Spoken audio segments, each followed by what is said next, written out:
ታሪኽና ዝጅምር ከም ኣቆጻጽራ ኣውሮፓውያን 2007 ዓመተ ምህረት ኣብ ኣሜሪካ ውሽጢ እንትኸውን ቸሪ ዝተባህለ ወዲ 23 ዓመት መንእሰይ ባንክ ክዘርፍ እናኸደ እናረኣናዮ እዩ። ቸሪ ሓያል ናይ ኣእምሮ ጭንቀት ወልፊ ብተወሳኺ ድማ ብህይወት ተስፋ ዝቆረጸ ግና ብቁልዕነቱ ኣዝዩ ዝተጎድአ ምስኪን ቆልዓ እዩ። ቸሪ ባንክ ብምዝራፍ ዝተነገረሉ እንትኸውን ገጹ ብሻርቢ ሸፊኑ ሽጉጡ ሒዙ ናብቲ ባንኪ ይኣቲ። ቀጢሉ ናብታ ባንከር ከይዱ እቲ ሰልዲ ኣምጽእ እየ ኢሉ ሽጉጡ ተኺሉ እንትርእያ ንሳ እውን ንባዕሉ ክገልጾ ብዘይከኣለ ምኽንያት ነታ ቆልዓ ብትካዘን ስምዒት ኣልባን ብዝኾነ ኣረኣእያ ተኺሉ ይርእያ። ኣብቲ ሽዑ ግዜ ታሪኽና እንድሕሪት ይመልሰና እሞ ቅድሚ 5 ዓመት ግና ናይ ኮሌጅ ተምሃራይ ዝነበረ እቲ ምሽኪ ናይ ቸሪ የርእየና። ኣብ ናይ እኒ ቸሪ ክፍሊ ዘላ ኤሚሊ ዝተባህለት ቆንጆ ጎርዞ ንቸሪ ተፍቅሮ ስለ ዝነበረት ሓቢሮም ንክኾኑ ዋላ እኳ እንተደለየት ቸሪ ግን ማዲሰን ዝተባህለት ካብ ሃይስኩል ጀሚሩ ዘፍቅራ ኣፍቃሪት ከም ዘላቶ ይነግራ። ቸሪ ንኣፍቃሪቱ ማዲሰን ቀዳምን ሰንበትን ጥራይ ስለ ዝረኽባ ኣብዚ ሕጂ ግን ናይ ክልቲኦም ርክብ ማዲሰን ምስ ሁባታ ወዳት ትወፅእ ኣላ ዝብል ወረ ስለ ዝስማዕ ዘሎ ፍቕሮም ክዝሕል ጀሚሩ እዩ። ቸሪ ከዓ ቀትሪ እናተምሃረ ዝሰርሖ ስራሕ ስለ ዝደለየ ፒዛ ሰንካቲ ኮይኑ ይቁፀር። እንተኾነ ግን በቲ ስራሕ ዝኾነ ዓይነት ልምዲ ኮነ ሞያ ስለ ዘይነበሮ ክልተ ሰሙን እውን ብስርዓት ከይሰርሐ እቲ ሓለቑ የባርሮ። ቸሪ እውን ከፊኡን ሓዚኑን እናሃለየ ዜኔክስ ዝበሃል ንጭንቀትን ስምባደን ዝውሰድ መድሓኒት ናብ ዝጥቀሙ ቆልዑ ይኸይድ እሞ እቲ ዜኔክስ ዝተባህለ መድሓኒት ብምውሳድ እቶም ቆልዑ ናብ ፓርቲ ዓዲሞም ምስኦም መርቂኑ እናሃለየ ናብቲ ፓርቲ ይኸይድ። ብዝገርም መልክዑ እታ ዝትፈትዮ ጓል ክላሱ ኤሚሊ ይረኽባ። ንእሽተይ ምስ ተነጋገሩ ናብ ውሽጢ ኣትዮም ምስዕዓም ጀሚሮም እቲ ለይቲ ሙሉእ ብሓባር ይሕልፉ። ቸሪ እታ ናይ ሃይስኩል ኣፍቃሪቱ ስለ ዝኸድዐቶ ኣብዚ ሕጂ ዘለዎ ጭንቀትን ትርጉም ምስኣንን ኤሚሊ መድሓኒቱ ኮይና ናታ ፍቕሪ ክሳብ ምምላኽ ይበጽሕ። ኣዝዩ ብዘሕዝን መልክዑ ግን ኤሚሊ እውን ካብ ቸሪ ዝገደደት ኣዝዮም ምስ ዘጨንቐዋ ኣባን ኣዲያን ዝዓበየት ዝተደናገረትን ናይ ህይወት ካርታ ዝጠፍአታ ካብ ቸሪ ንላዕሊ ዝሓዘነት ጎርዞ እያ። ሓደ መዓልቲ ኤሚሊ ንቸሪ ናብ ካልእ ከተማ ኸይዳ ክትምሃር ስለ ዝወሰነት ንፈላለይላ ቆልኡ ትገፎ። ቸሪ ድማ ዝገብሮ ኩሉ ጠፊእዎ እናበኸየ ዋላ እኳ እንተለመና ኤሚሊ ግን ጨኪና ገዲፋቶ ትኸይድ። ቸሪ ከዓ ህይወቱ ትርጉም ኣብ ዝሰኣንላ ሰዓት መጺኣ ንህይወቱ ትርጉም ዝሃበታ ጎርዞ ብምስኣኑ ናብ ውትድርና ከኣቱ ወሲኑ ከይዱ የመልክት። እቶም መዝገብቲ ኣብ መጀመርያ ንቸሪ ርእዮም ውትድርና ክምዝገብ ብምምጽኡ ዋላ እኳ እንተሰሓቕዎ ቸሪ ግን ከም ዝኽእል ብምርኣይ ን2 ዓመት ከም ዘገልግል ቃለ መሓላ ኣትዩ ናብ ውትድርና ይኣቲ። ናይ ቸሪ ኣዕርኽቲ እውን እዚ ነገር እንትሰምዑ ሓሳቡ ንክቕይር ዋላ እኳ እንተነገርዎ ቸሪ ግን እዚ ጣዕሚ ዝሰኣነ ህይወቱ ሓደ ግዜ ብጓል ሓደ ግዜ ሃገር ብምግልጋል ጣዕሚ ንምሃብ ብምፍታኑ ኣይምለስን ኢሉ ድርቕ ይብል። ብድሕሪኡ ቸሪ ካብ ኤሚሊ ስልኪ ይድወለሉ እሞ ንመጨረሻ ግዜ ንራኸብ ትብሎ። ቸሪ እውን ናብቲ ዝሰርሐሉ ሬስቶራንት ንራኸብ ኢሉ ቆፂርዋ ዝትመፀሉ ሰዓት ይነግራ። ብድሕሪኡ ኤሚሊ ምስ ሓደ ዓርካ ትመጽእ እሞ ንቸሪ ኣዝያ ተደብሮ። ቸሪ ንኤሚሊ ዝደለያ ንብሕታ ክረኽባ ስለ ዝነበረ ሕጂ ግን ምስ ሰብ እንትመጽእ ኣዝዩ ይኸፍኦ። ምሸቱ እውን ቸሪ ናብ ገዝኡ እንትምለስ ብዝገርም መልክዑ ንኤሚሊ ኣብ ገዝኡ ይረኽባ።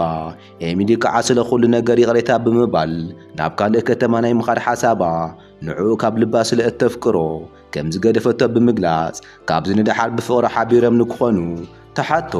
ቸሪ ኤሚሊ ብምምላሳ ዋላ እኳ ኣዝዩ ደስ እንተበሎ ግን ድማ ናይ ኮሌጅ ትምህርቲ ኣቋሪጹ ውትድርና ከም ዝጀመረ ይነግራ። ስለዚ ክልቲኦም ነገራት ክሳብ ዝተኻኸለሎም ንናይ ባዕሎም መንገዲ ክኸዱ ይሰማምዑ እሞ ቸሪ ናብ ውግእ ቅድሚ ምኻዱ ኤሚሊና ቸሪ መርዓ ይፍጽሙ። ክልቲኦም ምስ ተመርዐዩ ብዙሕ ከይጸንሑ ቸሪ ናብ ውግእ ከኣቲ ተደልዩ ልምምድ ይጅምር። ኣብቲ ልምምድ ከዓ ሜንዴዝ ዝተባህለ መሰትኡ ዝኸውን ወታደር ተላልዩ የዕረኽቲ ይኾኑ። ካብኡ ክልቲኦም ከበድትን ጠንካራታትን ዝኾኑ ፈተናታት ተፈቲኖም ሓሊፎም ኣብ መጨረሻ ናብ ኢራቅ ይለኣኹ። ኣብ ናይ ኢራቅ ውግእ ቸሪ ኣዝዩ ፈሪሑ ዋላ እኳ እንተንቀጥቀጠ ዓርኩ ሜንዴዝ ግን ንቸሪ ብምብርትታዕን ብምድፍፋርን ጥንክር ንኽብል ይገብሮ። ካብኡ ክልቲኦም ብሓባር ኮይኖም ናይ ውግእ ወረዳ ሓያል ስቓይን መከራን ይርእዩ። ናብ ካምፖም እውን ተመሊሶም ስለ እቲ ዝረኣይዎ ነገር እናተነጋገሩ ካብዚ ንድሓር እንተነኣሰ ሓደ ዓመት ኣብዛ ኣሰቃቂ ነገር ምሕላፍ ግድን ከም ዝኾነ ይነጋገሩ። ካብኡ ብንግሁ እናተስኡ መዓልታዊ ተልእኾም እናተዋጽኡ መዓልትታት ክሓልፉ ይጅምሩ። ሓደ መዓልቲ ቸሪ ኣብ ተልእኾ እናሃለዩ ቸሪ ንሓለቆ ዝኸድዎ ዘለዉ መገዲ ጽቡቕ ከም ዘይኾነ ዋላ እኳ እንተነገሮ እቲ ሓለቓ ግን ናይ ቸሪ ምኽሪ ሸለል ብምባል ኩሎም ወታደራት ጉዕዞኦም ንክቐጽሉ ትእዛዝ የመሓላልፍ። እንተኾነ ግን ከምቲ ቸሪ ዝፈርሖ ኣብቲ መገዲ መኪንኦም ትርግረግ እሞ ምኻድ ኣብይዎም ይወርዱ። ሜንዴዝን ካልኦት 3 ወታደራት ድማ እታ ዝተረግረገት መኪና ንምውጻእ ብገመድ ምጉታት ክጅምሩ እንትብሉ ኣዝዩ ብዘሕዝን መልክዑ እተን መካይን ብፈንጂ ይፍንድኣ። ቸሪ እውን በቲ ኩነታት ኣዝዩ ሰንቢዱ ናብተን ዝተቓጸላ መካይን እናሃደመ እንትመጽእ ዓርኩ ሜንዴዝ በቲ ቃጸሎ ምኽንያት ብዘሰቅቕ መልክዑ ሞይቱ ይረኽቦ። ቸሪ እና እቶም ካልኦት ብህይወት ዝተረፉ ወታደራት ድማ ናይቶም ዝሞቱ ወታደራት ሬሳ ኣኪቦም ናብ ካምፖም ይምለሱ። ቸሪ ኣብዚ ሕጂ ንብሕቱ ብናይ ዓርኩ ሞትን ጠቕላላ ኣብ ውትድርና ዓለም ብዝረኣያ ሰቀቕቲ ነገራት ልቢ ተሰይሩ ኣእምሮኡ ብጭንቀት ተወጢሩ ብብሕታውነት ገዚኡ ምሕላፍ ግድን ይኾኖ። ብዝረኸቦ ኣጋጣሚ ኩሉ ናብ ኤሚሊ እናደወለ ብንእሽቶ ብሕታውነቱ ንምርሳዕ ይፍትን። ቸሪ ከዓ 2 ዓመታት ኣብ ውትድርና ጸኒሑ ኣብ መጠረሽታ ተልእኾኡ ብዓወት ስለ ዝተዋጽአ ብሃገሩ ዓብዪ ኣቀባብላ ተገይሩሉ ናብ ሃገሩ ይምለስ። ንሃገሩ ብዘርእዮ ፍቕሪ ብዝኸፈለ ዋጋን ሜዳልያን ናይ ክብሪ ሽልማትን ተበርኪትሉ ብዓብዪ ጭብጨባ ይፋነ። ቸሪ ፍርቂ ጅግንነት ፍርቂ ድማ ኣብቲ ውግእ ወረዳ ብዘጋጠሙ ኣሰቃቕቲ ነገራት ምኽንያት ፍርሕን ጭንቀትን እናተሰምዕዎ ናብታ እናተጸበየቶ ዝነበረት ኤሚሊ ይኸይድ። ከምቲ ቸሪ ዝሓሰቦ ንሃገሩ ጽቡቕ ነገር እንተገበረ ወላ ሕጂ እውን ግን ህይወቱ ትርጉም ዘለዎን መነባብሮኡ እውን ሕጉስ ኣይነበረን። ናይ ቸሪ ዓብዪ ውድቀትን ዓዘቕትን ካብዚ ንድሓር እዩ ዝጅምር። ቸሪ ንኤሚሊ ምስ ረአያ ሕቐፈ ቢል ናፍቆቱ ምስ ተዋጽአ ናብ ገዛ ሒዛቶ ትኸይድ። ኤሚሊ እዚ ገዛ ዝተኻረየቶ ንዓኣን ንዕኡን ስለ ዝኾነ ቸሪ እውን ቀትሪ ቀትሪ ዝረኸቦ ስራሕ እናሰርሐ ምሸት ድማ ናይ ምሸት ክላስ ምምሃር ይጅምር።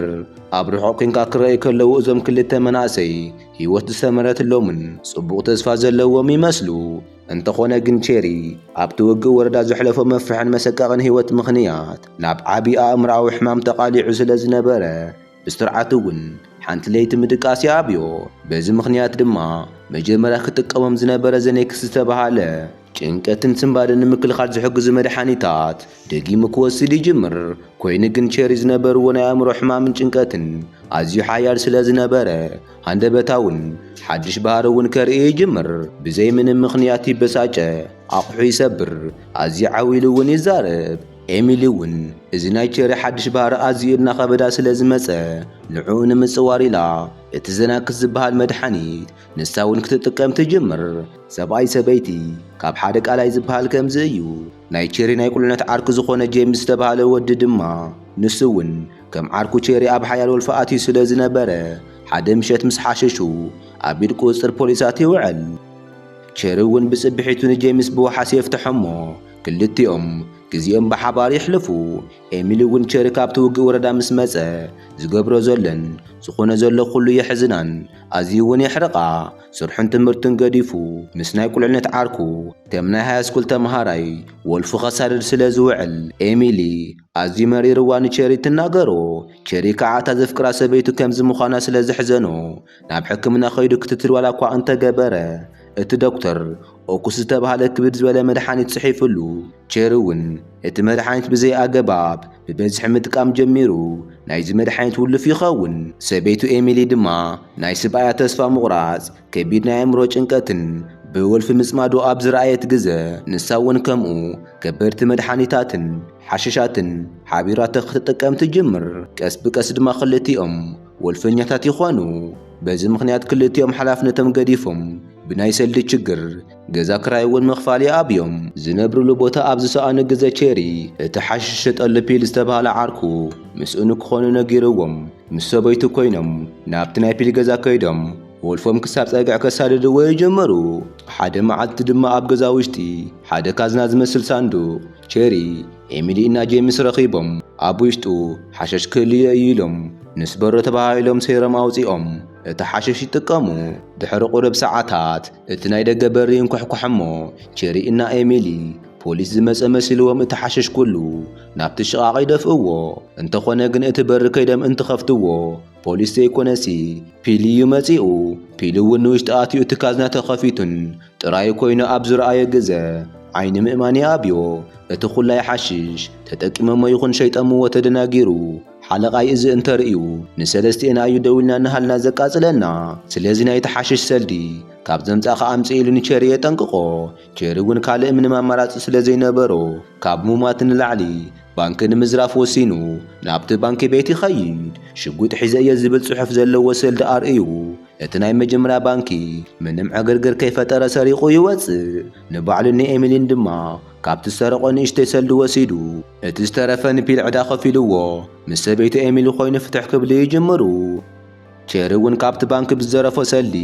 ሓሽሽ እናገዝአሉ ኸሪሙ እቲ ሰልዲ ይውዳእ እሞ ካልእ ኣማራፂ ስለ ዘይነበሮም ደጊሙ በቲ ዝተለመደ ቴክኒክ መሰረት ባንኪ ይዘርፍ ሓደ ግዜ ጥራይ ዘይኮነሲ ብተደጋጋሚ ባንክታት እናዘረፈ ሓሽሽ እናገዝአ ምስ ሰበይቱ ምጥቃም ዕለታዊ ተግባሮም ይኸውን ነቲ ሓሽሽ እቲ ዝዘርፍዎ ሰልዲ እውን ኣያክልን ኢልዎም ሕጂ እውን ናይ ፒል ዕዳ ኣለዎም ቸሪ ካብ በዓል ሓሊፉ ነቲ ሓሽሽ ሸጠሉ ፒል እውን ኣብቲ ባንኪ ዘረፋ ይእምኖ እሞ ይሰማማዕ ሓደ መዓልቲ ቸሪ ንሰበይቱ ኤሚሊ እቲ ሓሽሽ ካብ መጠን ንላዕሊ ሂብዋ ኦቨርዶዝ ኮይኑዋ ትወድቕ ቸሪ እውን ኣብ ሓያል ስምባደ ኮይና ብሆስፒታል ይወስዳ እሞ እቶም ደኳትር ካብ ሞት ንንእሽተ እያ ተሪፋ ኢሎም ካብዚ ንድሓር ካብ ከምዚ ዓይነት ነገር ንክትርሕቕ የእዝዙ ኤሚሊ እውን ቤተሰባ መጺኦም ንጓሎም ምስ ረኣይዋ ኣዲኣ ናብ ቸሪ ከይዳ ጓልና ናብዚ ኩሉ ነገር ዝኣተየት ብኣኻ ምኽንያት እያ እሞ በጅኻ ካብ ልብኻ ዝተሓስበላን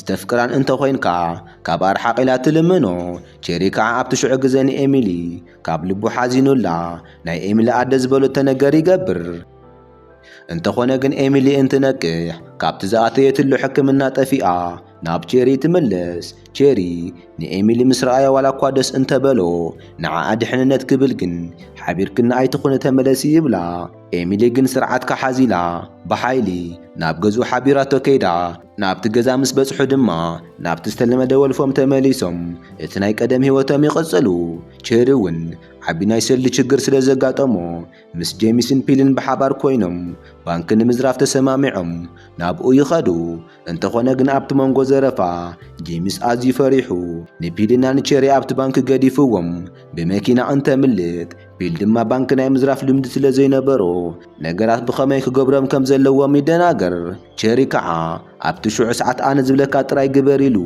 ነገራት ንምቁፅጻር እንትፍትን ፒል ብቸሪ ኣዝዩ ሓሪቑ ንዑ ገዲፍዎ ይኸይድ ቸሪ እውን ኣብቲ ባንኪ ንብሕቱ እንታይ ከም ዝገብር ጠፊእዎ ከም ገለ ኢሉ ካብቲ ባንኪ የምልጥ እሞ እቲ ናይ ቁልዕነት ዓርኩ ጄሚስ ንዑ ገዲፍካ ምኻድ ኣይኽእልን ስለ ዝበሎ ተመሊሱ መጺኡ ንቸሪ ይወስዶ ቸሪ ድማ ኣብ መጀመርያ ንጄሚስ ንፒል ክንረኽቦ ኣለና ኢልዎ ንፒል ክእልሽዎ ይጅምሩ ሕማቕ ኣጋጣሚ ኮይኑ ፒል ኣብ መገዲ ብሽጉጥ ተሃሪሙ ይረኽብዎ እሞ ቸሪ እውን ንፒል ናብ መኪና ውሽጢ ምስ ኣተዮ ሓገዝ ንክረክብ ናብ ሆስፒታል ንውሰዶ እንትብል ጄሚስ ግን ንዑ ኢልና ንሕና ክንተሓዝ የብልናን ኢሉ ከይፈተዩ ብግዶም ንፒል ኣብ ሓደ ሰብ ዘይብሉ ቦታ ኣውፂኦም ደርቢኦምዎ ይኸዱ ብጽቢሒቱ ፔሪ ምስ ሰበይቱ ናብ ገዝኡ እናኣተየ እናሃለየ ብላክ ዝተባህለ ናይ ፒል ሓለቓ ንቸሪ ፀዊዑ የናግሮ ብላክ ማለት ኣዝዩ ዝፍራሕ ናይ ጋንግስተራት ሓለቓ እንትኸውን ቸሪ ዘለዎ ዕዳ ዘይኸፍል እንተኾይኑ ንሰበይቱ ኤሚሊ ከም ዝቐትላ የፈራርሖ ቸሪ ከዓ ካልእ ምንም ኣማራፂ ስለ ዘይነበሮ እቲ ዕድኡ ንሓደ ግዜ ንመጠረሽታን ከፊሉ ንምውዳእ ናይ መጠረሽታ ባንኪ ንክዘርፍ ይውስን ብጽቢሒቱ ቸሪ ሰበይቱ ደቂሳ እናሃለየት ንመጠረሽታ ግዜ ስዕምዋ ወፂኡ ናብቲ ባንኪ ዘረፋ የምርሕ ሽዑ ድማ ታሪኽና እቲ ፊልም ክጅምር ከሎ ናብ ዝነበረ ቦታ ይወስደና እሞ ቸሪ እቲ ሰልዲ ካብታ ባንከር ምስ ተቐበለ ኣነ ምስ ወጻእኹ እቲ ፖሊስ መፀውዒ ኣላርም ጠውቀየ ኢሉ እቲ ዝዘረፎ ኣዝዩ ብዙሕ ሰልዲ ንብላክ ከይዱ ኩሉ ይህቦ ቸሪ ከዓ ካብዚ ንድሓር ከም ዝኾይኑ ምንባር ስለ ዘጽልኦ ተትእሰር እዩ ዝሓይሽ ኢሉ ኣብቲ ኣስፋልት ጠጠው ኢሉ ፖሊሳት ንኸመፁ ምእንታን ሽጉጥ ንሰማይ ይትኩስ እሞ ኣብቲ ጫፍ መገዲ ኮፍ ኢሉ እቲ ናይ መጠረሽታ ሓሸሽ ኣብ እግሩ ወጊኡ ፖሊሳት መፂኦም ክሳብ ዝሕዝዎ ክጽበይ ይጅምር ኣብ መጠረሽታ ቸሪ በቲ ዝወሰዱ ሓሸሽ ምኽንያት ንድሕሪት ገደም ምስ በለ ህይወቱ እውን ተሓልፍ ኣረ ይቕልድ እየ ዘለኹ ኣይሞተን። ቸሪ በቲ ዝወሰዶ ሓሸሽ ምኽንያት ንድሕሪት ገደም ኢሉ እናሃለየ እቶም ፖሊሳት መጺኦም ኣብ ኢድ ቁፅጽር የውዕልዎ። ቸሪ ከዓ ንዘጥፍዎ ጥፍኣት ኩሉ 12 ዓመት ተፈሪድዎ ናብ ቤት ማእሰርቲ ይወርድ። ቸሪ ኣብቲ ቤት ማእሰርቲ ውሽጢ ካብ ዝነበሮ ናይ ኣእምሮ ጭንቀትን ወልፍን ሓዊኡ ንባዕሉ ካብ ማንም ግዜ ንላዕሊ ሓኪሙን ኣመሓይሽን ድሕሪ 12 ዓመት ኣብ መጠረሽታ ነፃ ይልቀቕ። ካብ ቤት ማእሰርቲ ምስ ተፈትሐ ናይ ኩሉ ግዜ ኣፍቃርቲ ዝኾነት ኤሚሊ 12 ዓመት ሙሉእ ንዕኡ እናተጸበየቶ ጸኒሓ ኣብ መጠረሽታ ፍቕራ ተፈቲሑ ብምርኣያ ደስ ኢልዋ ብኽምስታ እናርኣየቶ እናርአየና ፊልምና እውን ይውዳእ።